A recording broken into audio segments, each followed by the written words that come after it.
സാറേ നമസ്കാരം. Okay okay.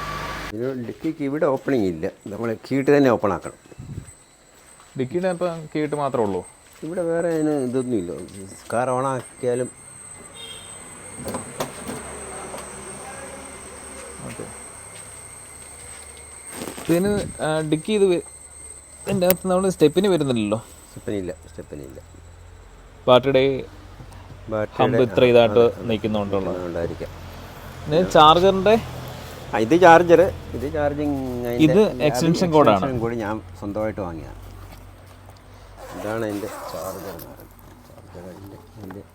ഇത് നമുക്ക് വീട്ടിൽ പ്ലഗ് ഇൻ ചെയ്യാനായിട്ടുള്ള അത് ടാറ്റ തന്നെ, അത് കണക്ഷൻ അവർ വെച്ച് തരും വെളിയിലോട്ട്. 2 ടൈപ്പ് ഉണ്ടല്ലോ ഇതിനകത്ത് വരുന്നത്. നമുക്ക് അല്ലാതെ വീടുകളില്ലാത്ത വീട്ടിലാണെങ്കിൽ പോകുമ്പോൾ നമ്മൾ ഈ എക്സ്റ്റൻഷൻ കോഡ് എടുത്തിട്ട് ഈ പ്ലഗ് കുത്തിയാൽ മതി. ഇത് 3 പിൻ പവർ പ്ലഗ് കുത്തിയാൽ മതി. സാറേ, ഇപ്പം നമ്മളിത് ചാർജ് ചെയ്യുമ്പോഴത്തേക്ക് എത്ര സമയം ഇതിൻ്റെ ചാർജിങ് ടൈമും കാര്യങ്ങളൊക്കെ ഇത് വരുന്നുണ്ട്? നമ്മുടെ സ്ലോ ചാർജിങ് ആണെങ്കിൽ എനിക്ക് തോന്നുന്നു നമ്മൾ എന്തായാലും 0 to 100 ചെയ്തിട്ടില്ല. എന്തായാലും നമ്മൾ 30-40 ഒക്കെ ആകുമ്പോൾ നമ്മൾ ചെയ്യാറുണ്ട്. എങ്ങനെയായാലും എനിക്ക് തോന്നുന്നു ഒരു മണിക്കൂറിൽ ഒരു 10% കയറുമെന്നാണ് ഒരു എക്സ്പീരിയൻസ് ചെയ്യുന്നത് നമ്മൾ കേട്ടേക്കുന്നത്. ഫാസ്റ്റ് ചാർജിങ് ആണെങ്കിൽ ഫാസ്റ്റ് ചാർജിങ് ആണെങ്കിൽ 1 മണിക്കൂർ കൊണ്ട് 100% വരും. ഇപ്പോൾ എത്ര കിലോമീറ്റർ? ഇപ്പം 9812. ഓക്കെ സാർ, ഇപ്പം EV-ലോട്ട് വരാനുള്ള EV-ലോട്ട് വരാൻ കാരണം ഒന്നാമത് നമ്മുടെ ഈ സോളാർ വെച്ച് കഴിഞ്ഞപ്പോഴത്തേക്ക്, കാരണം നമ്മൾ ഗവൺമെൻറ്റിന് കൊടുത്തു കഴിഞ്ഞാൽ വളരെ തുച്ഛമായ, അല്ലെങ്കിൽ ഒരു യൂണിറ്റിന് 2 രൂപ 62 പൈസയാണ് അതിൻ്റെ റേറ്റ് നമുക്ക് കിട്ടുന്നത്. ഓക്കെ. നമുക്ക് എന്തായാലും, കാരണം ഇവിടെ ആൾ കുറവാണ്, നമുക്ക് എന്തായാലും എക്സ്പോർട്ട് കൂടുതലാണ്.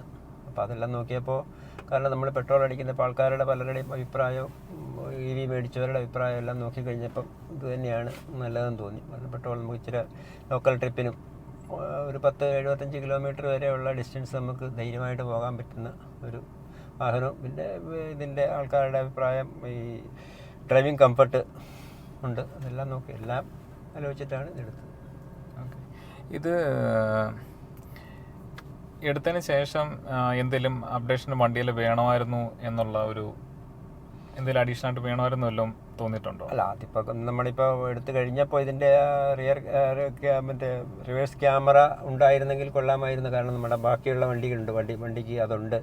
അപ്പോൾ അതൊരു കുറവായിട്ട് തോന്നിയിട്ടുണ്ട്. അതുപോലെ തന്നെ ഇതൊരു സ്റ്റെപ്പിനി ഇല്ല. സ്റ്റെപ്പിനി കൂടെ ഉണ്ടായിരുന്നെങ്കിൽ കുറച്ചുകൂടെ നമുക്കൊരു കോൺഫിഡൻസ് ആയിട്ട് പോകാൻ സാധിക്കുമായിരുന്നു. എന്തായാലും ഇപ്പം നമ്മുടെ ലോക്കൽ, എന്തായാലും വലിയ ദൂരത്തിലൊന്നും നമ്മൾ ഇതുവരെയായിട്ടും പോയിട്ടില്ല. അപ്പോൾ അത് കാരണം ഇത് ഫോർ ദി ടൈം ബീയിങ് നമ്മുടെ ഇറ്റ് ഈസ് കംഫർട്ടബിൾ, അല്ലെങ്കിൽ ഇറ്റ് ഈസ് നമ്മുടെ our requirement it is okay. Sir long trip ഇവിടെ ഞാൻ പോയേക്കുന്നത് ഇപ്പം എനിക്കൊന്ന് മാക്സിമം പോയേക്കുന്ന എയർപോർട്ടാണ് പോയേക്കുന്നത്. കൊച്ചിൻ നെടുമ്പാശ്ശേരി എയർപോർട്ടാണ് പോയേക്കുന്നത്. അപ്പോൾ അവിടെ നമ്മുടെ പെരുമ്പാവൂരിനടുത്ത് ഒരു ചാർജിങ് സ്റ്റേഷനുണ്ട്. അവിടെ പോയി ചാർജ് ചെയ്തിട്ടാണ് വീണ്ടും നമ്മൾ 100 പ്രാവശ്യം നമ്മൾ ബാംഗ്ലൂർ അവിടെയൊക്കെ പോയപ്പോൾ നമ്മൾ എയർപോർട്ടിൽ ഇട്ടിട്ടാണ് പോയത്. അപ്പോൾ ആ ഇതിന് വേണ്ടി നമ്മൾ തിരിച്ചു വരുമ്പോൾ, അല്ലെങ്കിൽ ടൈമില്ല. എന്തായാലും എനിക്ക് തോന്നുന്നത് നമുക്ക് ഞാൻ നേരത്തെ പറഞ്ഞിട്ടുണ്ട്, ഒരു 30-40% നമ്മൾ ആകുമ്പോഴത്തേക്ക് നമ്മൾ ഫുൾ ചാർജ് ആക്കുന്നതാണ് എപ്പോഴും സേഫ് നമ്മുടെ നിയറസ്റ്റ് ചാർജിങ് സ്റ്റേഷനിൽ. 40% ബാലൻസ് ഉള്ള സമയത്ത് നമ്മൾ നിയറസ്റ്റ് ആയിട്ടുള്ള ഒരു ചാർജിങ് സ്റ്റേഷനിലാണെന്നുണ്ടല്ലേ അവിടെ തന്നെ വെയിറ്റ് ചെയ്ത്, വേറെ വണ്ടി ഉണ്ടെങ്കിലും വെയിറ്റ് ചെയ്ത് അവിടെ തന്നെ ചാർജ് ചെയ്യുന്നതല്ലേ ബെറ്റർ. കാരണം നമുക്ക് വണ്ടി എന്ന് പറഞ്ഞാൽ മിക്കവാറും വണ്ടിക്കാരി പറഞ്ഞ പോലെ യാത്രക്കാരായിരിക്കും. അവർ ഫുൾ ചാർജിനൊന്നും നിൽക്കുകയല്ല. ഇപ്പം ഈ പെരുമ്പാവൂരാണെങ്കിൽ ചിലപ്പോൾ തൃശ്ശൂർ വരെ പോകേണ്ട ആൾക്കാരായിരിക്കും. അവർക്ക് അവിടുന്ന് ഏകദേശം ഒരു 50 കിലോമീറ്ററേ ഉള്ളൂ. അപ്പോൾ 50 കിലോമീറ്ററിനുള്ള 25%, 30%, 40% ചാർജ് കയറുമ്പോൾ അവിടുന്ന് അവർ പോകും. അപ്പോൾ അതെല്ലാം ചോദിച്ചു കഴിഞ്ഞാൽ നമുക്ക് മനസ്സിലാക്കി നമുക്ക് അവിടെ നിൽക്കാൻ സാധിക്കും. കുഴപ്പമൊന്നുമില്ല. ബാറ്ററിയുടെ വാറണ്ടി കഴിയുമ്പോഴത്തേക്കുള്ള എന്തായിരിക്കും അതിൻ്റെ കോസ്റ്റ് കാര്യങ്ങൾ? അങ്ങനെ കുറിച്ച് ഇപ്പം നമുക്ക് വലിയ ഒരു ഐഡിയയും ഇല്ല. ഇപ്പം എന്തായാലും ലിത്തിയം ഇന്ത്യയിൽ കണ്ടുപിടിച്ചിട്ടുണ്ടെന്ന്, 1-2 സ്ഥലത്ത് കണ്ടുപിടിച്ചിട്ടുണ്ടെന്ന് പറയുന്നു. അപ്പോൾ ഇതിൻ്റെ വില കുറയുമെന്നും പറയുന്നുണ്ട്. എന്തായാലും ഇപ്പം അതിനെക്കുറിച്ച് ഇപ്പോൾ ആർക്കും പറയാൻ പറ്റാത്ത ഒരവസ്ഥയാണ്. എന്തായാലും ഇതിലും വലിയ വില കൂടുതൽ വരികയില്ലെന്ന് വിശ്വസിക്കുന്നു. ഞാൻ കഴിഞ്ഞ ദിവസം ഇൻ്റർവ്യൂ എടുത്ത് ജോസഫ് ചേട്ടൻ്റെ, നിതിൻ ചേട്ടൻ്റെ, പുള്ളിയുടെ വണ്ടിയുടെ ഏകദേശം 1,37,000 കിലോമീറ്ററോളം കഴിഞ്ഞു. അപ്പം പുള്ളി അത് വിളിച്ച് ചോദിച്ചപ്പോഴത്തേക്ക് ഒരു കറക്റ്റുള്ള ഒരു ഫിഗർ കിട്ടിയിട്ടില്ല. ഇത് പുള്ളിക്കൊരു ടെൻഷനുണ്ട് ഓൾറെഡി. മേ ബി അത് നെക്സോൺ ആണ്. അപ്പോൾ അതിന് മിക്കവാറും ചാർജ് വരാണ്ട് ഒരു 6 രൂപ അൺഒഫീഷ്യലായിട്ട് 6 രൂപയ്ക്ക് ചാൻസ് ഉണ്ടെന്നുള്ളൊരിതാണ് കേട്ടത്. അപ്പം പിന്നെ വേറൊരാളെ കഴിഞ്ഞ ദിവസം ഒരു ഇൻ്റർവ്യൂ ഉണ്ടായിരുന്നു കായംകുളത്ത് പോയിട്ട്. പുള്ളിയുടെ ഇപ്പോൾ അടുത്ത ദിവസത്തേക്കാണ് അദ്ദേഹത്തിൻ്റെ ഇൻ്റർവ്യൂ എടുത്തിരുന്നത്. അപ്പം ഒരു വലിയൊരു ഹമ്പ് ചാടിയപ്പോഴത്തേക്ക് മോട്ടർ ഒടിഞ്ഞു. മോട്ടറിന്റെ ഫിറ്റ് ചെയ്തിരുന്ന ബോൾട്ട് ഒടിഞ്ഞ് ഇതായിട്ട് വണ്ടി മുന്നോട്ട് ഇതാകുന്നില്ല. അപ്പൊ ഇവർക്ക് മനസ്സിലായില്ല ഇങ്ങനെ പ്രശ്നം എന്ന് വന്നത്. അത് നെക്സോൺ തന്നെയാണ്. അപ്പോൾ ഒരു 70 കിലോമീറ്റർ സ്പീഡിൽ വന്നിട്ട് കായംകുളം ആ ഭാഗത്തോട്ടുള്ള ഒരു ഹമ്പയിൽ ചാടി. അപ്പോൾ അവർ പെട്ടെന്ന് ശ്രദ്ധിച്ചില്ല, അറിയാതെ വന്നിട്ട്. അപ്പം ഒരു പെട്രോൾ വണ്ടിയാണെങ്കിൽ ഇതിന് യാതൊരു പ്രശ്നവും അങ്ങനെ ഒരു ഹമ്പ് ചാടി അങ്ങനെ ഇത് വന്നിട്ടില്ല. പക്ഷേ ഇതിൽ വന്നപ്പോഴത്തേക്ക് ഉണ്ടായിരുന്ന ഒരു ബുദ്ധിമുട്ട്, സർവീസ് സ്റ്റേഷനെ അല്ല അവർ ഇത് ഷോറൂമിൽ കൊണ്ടുപോയി സർവീസ് സെന്ററിൽ കൊണ്ടുപോയപ്പോഴത്തേക്ക് അവർ പറഞ്ഞു ഇത് മോട്ടർ ഇടിച്ച് താഴോട്ട് ഇതായിട്ട് ബോൾട്ടേന്ന് ഒടിഞ്ഞ് ഇതായിട്ട് താഴോട്ട് വീണ് അതിൻ്റെ പ്ലാറ്റ്ഫോമിൽ തന്നെ. എന്നിട്ട് നിരങ്ങി വന്നിട്ട് അതിൻ്റെ ഫാനും റേഡിയേറ്ററും പോയി. അപ്പം ഇതെല്ലാം കൂടെ റെഡിയാക്കി വരുമ്പോഴത്തേക്ക് ഓൾമോസ്റ്റ് 5,20,000 രൂപയാണ് അവർ ആ ഒരു അതിൻ്റെ ഒരു എസ്റ്റിമേറ്റ് ഒരിതായിട്ട് കൊടുത്തത്. പക്ഷെ പുള്ളിക്കാരന് ഒരു മെക്കാനിക്കൽ കംപ്ലീറ്റ് കാര്യങ്ങൾ, ഒരു വണ്ടിയുടെ A to Z കാര്യങ്ങൾ അറിയാവുന്ന ഒരു വ്യക്തിയായതുകൊണ്ട് പുള്ളി അത് പുള്ളിയുടെ ഒരു അറിയാവുന്ന ഒരു സുഹൃത്ത്, ഒരു വർഷക്കാരനുണ്ട്, അദ്ദേഹത്തിൻ്റെ ഇടയ്ക്കലെ കൊണ്ടുപോയി അത് റെഡിയാക്കി 4,000 രൂപയ്ക്ക്.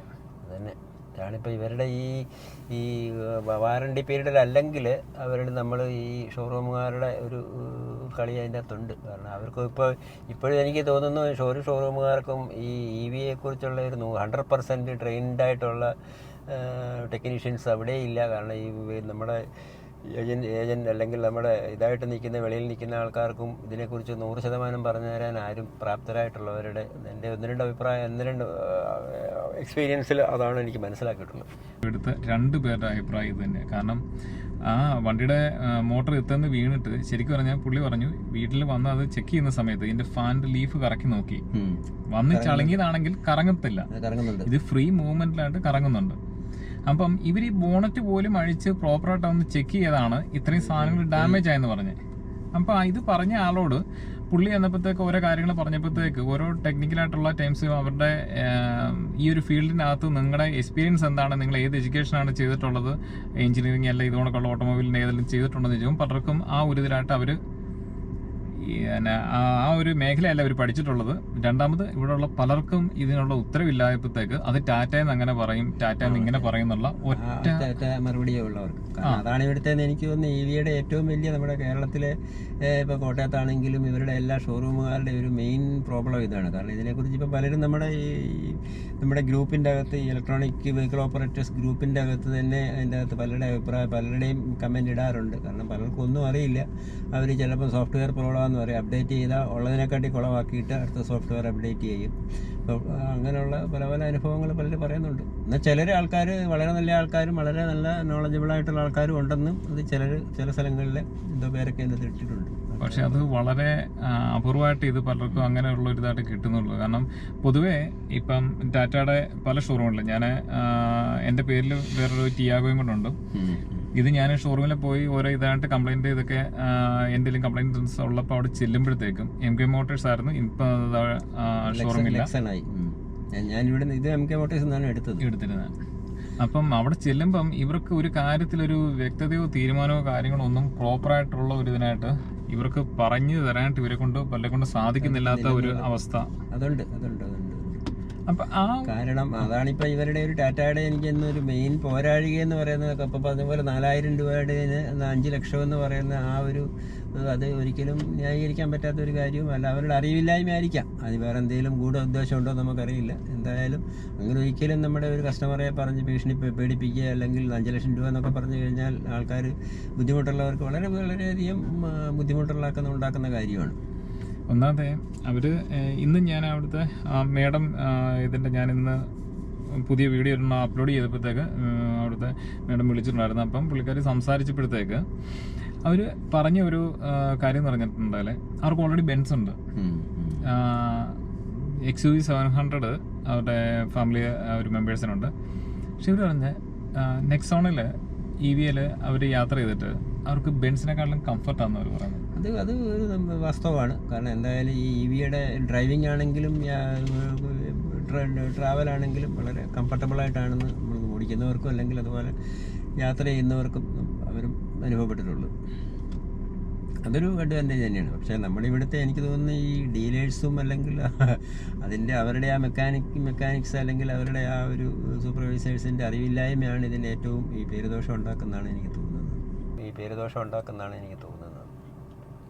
ഓക്കെ, സാറിൻ്റെ ഒരു ഓവറോൾ ഒരു എക്സ്പീരിയൻസ് ഇത് ഷെയർ ചെയ്യുവാണെങ്കിൽ വണ്ടി എടുത്ത് ഇത്രയും വരെയുള്ള ഒരു എന്തായാലും എന്നെ സംബന്ധിച്ച് നമ്മുടെ പെട്രോൾ വണ്ടി ഡീസൽ വണ്ടി ഞാൻ കാർ ഉപയോഗിച്ചിട്ടില്ല. പെട്രോൾ വണ്ടി ഒരു 10-26 വർഷമായിട്ട് ഉപയോഗിക്കുന്നുണ്ട്. അതിലൊക്കെ നമ്മുടെ പഴയ 800 മാരുതിയെ തുടങ്ങിയതാണ്. എന്തായാലും അതുമായിട്ടൊക്കെ കമ്പയർ ചെയ്യുമ്പോൾ ഇത് ഫാർ ബെറ്ററാണ്. അതിലൊന്നും സാറ് സർവീസ് സെന്ററിൽ എത്ര മൂന്നാമത്തെ സർവീസും കഴിഞ്ഞ ആഴ്ചയാണ് അതും ചെയ്തത്. അതും എനിക്ക് തോന്നുന്നത് അവർ സർവീസ് ചാർജ് കുറവാണ്. അപ്പോൾ അതിൻ്റെ അകത്ത് ചാർജ് ചെയ്തെന്ന് പറഞ്ഞു കഴിഞ്ഞാൽ വീൽ അലൈൻമെൻറ്റ് ചെയ്യണമെന്ന് അത് ചെയ്തേക്കാൻ പറഞ്ഞു. അതിനൊരു 500 രൂപയും GST ഉണ്ട്. പിന്നെ എയർ ഫിൽറ്റർ ഒന്ന് മാറാൻ പറഞ്ഞു. അല്ല, മാറുന്നത് നല്ലതായിരിക്കും, 1 ഇയർ ആയില്ലേ. അത് 2 ചെയ്തേ ഉള്ളൂ. 1100 സംതിങ് രൂപ ചാർജ് ചെയ്തിട്ട്. ഇത് നോർമലി എത്ര ഇത് വരുന്നുണ്ട് ഇതിൻ്റെ ഒരു സർവീസ് കോസ്റ്റ് ഒക്കെ? സർവീസ് കോസ്റ്റ് കുറവാണ്. അതൊരു നമ്മുടെ EVയുടെ ഒരു വലിയ അഡ്വാൻറ്റേജാണ്. സർവീസ് കോസ്റ്റ് എന്ന് പറഞ്ഞാൽ നമുക്ക് മിനിമമേ ഉള്ളൂ. നമ്മൾ പെട്രോൾ വണ്ടിയാണെങ്കിലും ഇപ്പം ഹോണ്ടയുടെ വണ്ടിയൊക്കെ ഇപ്പം എൻ്റെ വണ്ടി 6 വർഷമായി. ഇപ്രാവശ്യം അത് 12,000 മുകളിൽ അവർ സർവീസ് ചാർജ് ഓരോരോ സാധനങ്ങൾ അതിന് 6 വർഷമായി അതിൻ്റെയൊക്കെയുള്ള. പക്ഷേ എനിക്ക് തോന്നുന്നു EVക്ക് അങ്ങനെയുള്ള ഒരു എസ്കലേഷൻ വരാൻ ചാൻസ് ഇല്ല എന്നാണ് തോന്നുന്നത്. പിന്നെ ഇതിൻ്റെ ഒരു കുഴപ്പമെന്ന് പറഞ്ഞാൽ എനിക്ക് തോന്നുന്നു, കാരണം ഇപ്പോൾ ആൾക്കാർ ഇത് അത്രയും അങ്ങോട്ട് കോമൺ ഇതായിട്ട് വരുന്നേ ഉള്ളൂ. അപ്പോൾ ഇതിൻ്റെ പ്രോബ്ലംസ് എങ്ങനെ ഒരു എമർജൻസി വന്നു കഴിഞ്ഞാൽ എങ്ങനെ അത് അറ്റൻഡ് ചെയ്യണമെന്നുള്ളത് ഇപ്പം പലർക്കും എനിക്ക് തോന്നുന്നത് ഇവർക്ക് പോലും വലിയൊരു പിടിയുണ്ടെന്ന് തോന്നുന്നില്ല. അതെന്തായാലും വരും കാലങ്ങളിൽ അത് വളരെ കോമൺ ആയിട്ട് വണ്ടി കൂടുതൽ വന്നു കഴിഞ്ഞാൽ ചാർജിങ് സ്റ്റേഷൻ വന്ന ആൾക്കാർ കൂടുതൽ വണ്ടി എടുക്കും. അപ്പോൾ ഇത് നോർമൽ ആകുമെന്നും ബാക്കി എന്ത് പെട്രോൾ അല്ലെങ്കിൽ പഴയ ഡീസൽ പോലുള്ള ഒരു ഇതിലേക്ക് വരുമെന്നാണ് വിശ്വാസം. സാറ് വേറെ ഓട്ടോമാറ്റിക് വണ്ടികൾ യൂസ് ചെയ്തത് വെച്ചിട്ട് കമ്പാരിറ്റീവ്ലി EVയും തമ്മിൽ എന്താണ് ഒരു ഫീഡ്ബാക്ക്? ഇപ്പം നമ്മുടെ ടാറ്റയുടെ തന്നെ നെക്സോണുള്ള അതിൻ്റെ ആ ഒരു ട്രാൻസ്മിഷൻ എന്ന് പറഞ്ഞാൽ ഓട്ടോമേറ്റഡ് മാനുവൽ ട്രാൻസ്മിഷനാണ്. അപ്പോൾ അതിൻ്റെ കാരണം എന്ന് പറഞ്ഞാൽ നമ്മൾ ആ ആക്സിലേറ്റർ കൂട്ടുകയോ കുറയ്ക്കുകയോ ചെയ്യുമ്പോൾ അതിനൊരു ലാഗ് വരുന്നുണ്ട്. ഒരു 10-20 സെക്കൻഡ് കഴിഞ്ഞിട്ട് ആ വണ്ടി നമ്മൾ എന്താണ് ഉദ്ദേശിക്കുന്നത്, അല്ലെങ്കിൽ സ്പീഡ് കൂട്ടാനാണോ ഓവർടേക്ക് ചെയ്യാനാണോ എന്നുള്ള വണ്ടി അതൊരു പ്രോബ്ലം തന്നെയാണ്. കാരണം ഓവർടേക്ക് നമുക്ക് അത്രയും ഒരു 20 സെക്കൻഡ് നിൽക്കാനുള്ള സമയം കാണത്തില്ല. അപ്പോൾ അത് കമ്പയർ ചെയ്യുമ്പോൾ നമ്മുടെ ഇത് വളരെ EVയുടെ ആക്സലറേഷൻ വളരെ ഓട്ടോമാറ്റിക് ഗിയർ എന്ന് പറഞ്ഞാൽ പെർഫെക്റ്റ് ഓട്ടോമാറ്റിക് തന്നെയാണ്. അതുപോലെ തന്നെ എനിക്ക് തോന്നുന്നത് ടാറ്റയ്ക്കുള്ള കുഴപ്പമെന്ന് തോന്നുന്നു. ബാക്കി ഹോണ്ടായ്ക്കും അല്ലെങ്കിൽ ടയോട്ടയ്ക്കും ഒക്കെ ആ കുഴപ്പമുണ്ടെന്ന് തോന്നുന്നില്ല. ഇത് ഞാൻ കഴിഞ്ഞ ദിവസം ഒരു റിവ്യൂ എടുക്കുന്നത് സംബന്ധിച്ച് ഞങ്ങൾ കുട്ടിക്കാനത്ത് പോയായിരുന്നു. അദ്ദേഹത്തിൻ്റെ വണ്ടിയായിട്ട്, നിതിൻ ചേട്ടൻ്റെ വണ്ടിയായിട്ട് കുട്ടിക്കാനത്ത് പോയി. അപ്പം ഞാൻ എൻ്റെ വണ്ടി ഇഗ്നീസാണ്. അപ്പോൾ അത് ഓട്ടോമാറ്റിക്കാണ്. അതുമായിട്ട് ഞാൻ പോയിട്ടുണ്ട്. ഒരു പ്രാവശ്യം ഞാൻ ചുരം കയറുന്ന അങ്ങോട്ടുള്ള ഹൈ റേഞ്ച് കയറുന്ന സമയത്ത് ഒരു KSRTC വണ്ടിയെ ഓവർടേക്ക് ചെയ്ത് പുഷ് ചെയ്ത് കയറി അങ്ങോട്ട് പോകുന്ന ഒരു വണ്ടിയുടെ പകുതി കഴിഞ്ഞപ്പോഴത്തേക്ക് ഗിയർ ഓട്ടോമാറ്റിക്കലി അടുത്തതിലോട്ട് ചേഞ്ച് ആയി. പിന്നെ വണ്ടി സ്പീഡ് കുറഞ്ഞു. എനിക്ക് പ്രോപ്പറായിട്ട് ഓവർടേക്ക് ചെയ്തേണ്ട കുറച്ച് ബുദ്ധിമുട്ടുണ്ട്. ഞാൻ പക്ഷേ വീണ്ടും വന്നിട്ട് പുഷ് ചെയ്ത് നേരെ കയറിപ്പോയി. പക്ഷേ അത്ര എക്സ്പീരിയൻസ് കുറച്ച് കുറഞ്ഞ ഒരാളെ സംബന്ധിച്ച് അത് ഭയങ്കര ബുദ്ധിമുട്ടായി പോകും. ആ ഒരു പകുതിക്ക് വെച്ച് എന്തായാലും അത് സ്പീഡ് കൂടിയാലും കുറഞ്ഞാലും കുഴപ്പമാണ്. ഓപ്പോസിറ്റ് വണ്ടികൾ വരിക അല്ലെങ്കിൽ. പക്ഷേ നിതിൻ ചേട്ടനുമായിട്ട് ഞങ്ങളന്ന് കുട്ടിക്കാനം പോകുമ്പോൾ നെക്സോണല്ലേ ഇത് നൈസായിട്ട് പുള്ളി ആകുമ്പോഴത്തേക്ക് കാല് കൊടുത്ത് കയറി പോന്നു. അപ്പോൾ ഇച്ചിരി ഒന്ന് നല്ല 2 വണ്ടി ഉണ്ടായിരുന്നു. അതിന് ഓവർടേക്ക് ചെയ്യാനായിട്ട് നേരെ സ്പോർട്സിലോട്ട് നേരെ ഇട്ടു. പിന്നെ വണ്ടി റോക്കറ്റ് പോലെ പോയി. റോക്കറ്റ് പോലെ പോകും. പക്ഷേ സ്പോർട്സ് ഇടുമ്പോൾ നമ്മൾ എന്നെ സംബന്ധിച്ച് അതൊക്കെ ബുദ്ധിമുട്ടാണ്. കാരണം സ്പീഡ് നമ്മൾ കൺട്രോളിൽ നിൽക്കുമോ എന്ന് തന്നെ എനിക്കൊരു പേടിയുണ്ട്. കാരണം ചില നമ്മൾ ഈ സ്റ്റീപ്പായിട്ടുള്ള ഒരു ചിലപ്പോൾ ഗ്രേഡിയൻറ്റിൽ കയറേണ്ടി വരും. അപ്പോൾ സ്പോർട്സ് മോഡിൽ ഇടാൻ പറയാനുണ്ട്. ചിലപ്പോൾ നമ്മൾ നോർമൽ മോഡിൽ ഇട്ട് കഴിഞ്ഞാൽ ചിലപ്പോൾ ടയർ, കാരണം ഇതിനൊരു വണ്ടിക്ക് ഇച്ചിരി വെയിറ്റ് കുറവാണ്. അപ്പം നമ്മളിപ്പോൾ കയറ്റോ അല്ലെങ്കിൽ നല്ല കയറ്റം വരുമ്പോൾ വെയിറ്റ് കുറവായ കാരണം വണ്ടി വീല് കിടന്ന് കറങ്ങാൻ ചാൻസ് ഉണ്ട്. അപ്പോൾ സ്പോർട്സ് മോഡിലിട്ട് സ്ലോ ആയിട്ട് ആക്സിലറേറ്റ് കൊടുത്തു കഴിഞ്ഞാൽ സ്മൂത്തായിട്ട് കയറിപ്പോവും. അപ്പോൾ അത് കൊടുക്കുമ്പോൾ നമ്മൾ ആക്സിലറേറ്റ് കൊടുക്കും. നമ്മൾ നോർമലി മറ്റേതിന് കൊടുത്തു കഴിഞ്ഞാൽ ചിലപ്പോൾ വണ്ടി ഭയങ്കര സ്പീഡിൽ പോയി എന്തെങ്കിലുമൊക്കെ ആക്സിഡൻറ്റ് ഉണ്ടാകാൻ ചാൻസ് ഉണ്ടെന്ന് പറയുന്നു. ഓക്കെ, അത് വളരെ ഇൻഫോർമേറ്റീവ് ആയിട്ടുള്ള ഒരു ഇതായിട്ടാണ് ഇത്. പിന്നെ ഇത്ര സ്റ്റെപ്പിനി ഇല്ലെന്ന് പറഞ്ഞു. അപ്പോൾ അതിന് പകരമായിട്ട് അവരെന്താണ് ഓപ്ഷൻ? ഒരു പങ്ക്ചർ കിറ്റ് തന്നിട്ടുണ്ട്. പങ്ക്ചർ കിറ്റ് വെച്ചിട്ട് നമുക്ക് ഇതുവരെയായിട്ട് നമുക്ക് ഉപയോഗിക്കേണ്ടി വന്നിട്ടില്ല. എന്തായാലും ഞാൻ ഉപയോഗിച്ചിട്ടും ഇല്ല. എന്തായാലും അത് ഉപയോഗിക്കാം, എമർജൻസി വന്നു കഴിഞ്ഞാൽ ഉപയോഗിക്കാമെന്ന് വിചാരിക്കും. സ്റ്റെപ്പിനി എന്തെങ്കിലും ഇനി അതിനൊരു ടയർ മേടിച്ച് വെക്കാൻ? ഇല്ല, അത് വെക്കാനുള്ള പ്രൊവിഷൻ ഇല്ല നമ്മുടെ ഈ വണ്ടിക്ക്. ഈ വണ്ടിക്ക് ഒരു സ്ഥലത്തും അത് സ്റ്റെപ്പിനി വെക്കാം, അല്ലെങ്കിൽ പിന്നെ ഔട്ട് സൈഡ്. പക്ഷെ അത് ഇവർ സമ്മതിക്കുന്നു തോന്നുന്നില്ല. ഡിക്കിക്കകത്തല്ലാതെ ഡിക്കിക്കകത്ത് അല്ലെങ്കിൽ പക്ഷേ ഡിക്കിക്കകത്ത് എനിക്ക് തോന്നുന്നില്ല സ്റ്റെപ്പിനി ഒരു ടയറായിട്ട് വെക്കാൻ പറ്റും തോന്നുന്നില്ല. എത്രയും സമയം വിലപ്പെട്ട സമയം ചെലവഴിച്ചില്ല. വളരെ താങ്ക്സ്. Thank you. ഓക്കെ.